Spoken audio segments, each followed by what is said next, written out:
Hello everyone, welcome to our channel. Let's create a new document. I am creating a square 1000 by 1000 pixel. Click on create. I want a black background so that flame can be visible. Ctrl I to invert the color. Now grab a pen tool and create the shape you want.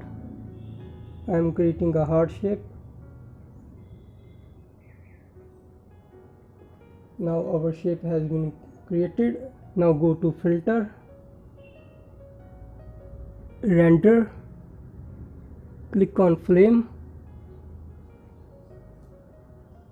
and now you can adjust its width, angle and interval like so, and there are other settings as well in advanced option.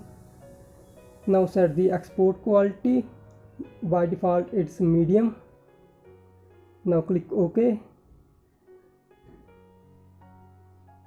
and press delete to delete the path created by pen tool. And there's you have it guys. Thanks for watching this video.